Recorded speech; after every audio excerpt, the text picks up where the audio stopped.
Salamat sa mapagpalayang pagmamahal. Welcome to our 365 Daily Devotion. Ako po si Alexander Gomez from Batch 3. At ang topic po na tatalakayin natin ngayon ay Vision Unites Us Around Christ's Mission. Ngayon po ang ating pag-aaralan ay tungkol sa Matthew chapter 28 verses 18 to 20. At buksan po natin ang ating puso at isip sa magandang salita ng Diyos. Sinasabi dito na, Then Jesus came to them and said, All authority in heaven and now on earth has been given to me. Therefore, go and make disciples of all nations, baptizing them in the name of the Father, and of the Son, and of the Holy Spirit, and teaching them to obey everything I have commanded you. And surely I am with you always to the very end of the age. Or sa Tagalog, at lumapit si Jesus at nagsalita sa kanila, na sinasabi, lahat ng kapamahalaan ay binibigay sa akin sa langit at sa lupa.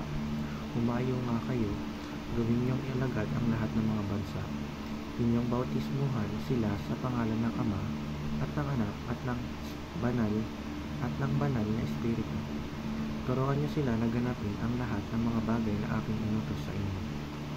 At narito ako ay kasama niyo sa lahat ng mga araw hanggang sa katapusan ng kapanahunan ito. Sinasabi sa verse na, ang lahat ng tao raw ay magpabaptize at tanggapin ang Panginoon sa buhay nila sa ngalan ng Ama, ng Anak, at ng Espiritu Santo. Teaching number 1. Christ's vision is to transform the nations.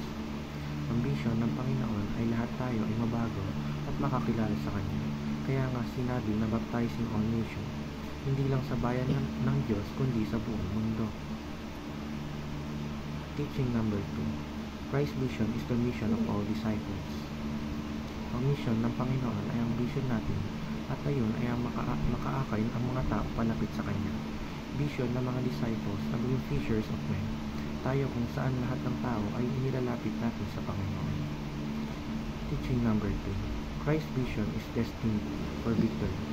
Ang vision ng Panginoon ay nakatakdang mangyari at nakatakdang magtagumpay sa tamang panahon. Application number 1. Love our country and fight corruption. Mahalin natin ang bansa gaya ng pagmamahal ng Panginoong Hesus sa atin. At iboto natin ang mga kandidato na malapit sa Diyos upang hindi sila maging selfish. Application number 2. Preach that Jesus is Lord over all things.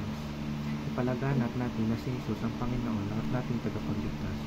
At God raised Him from the dead.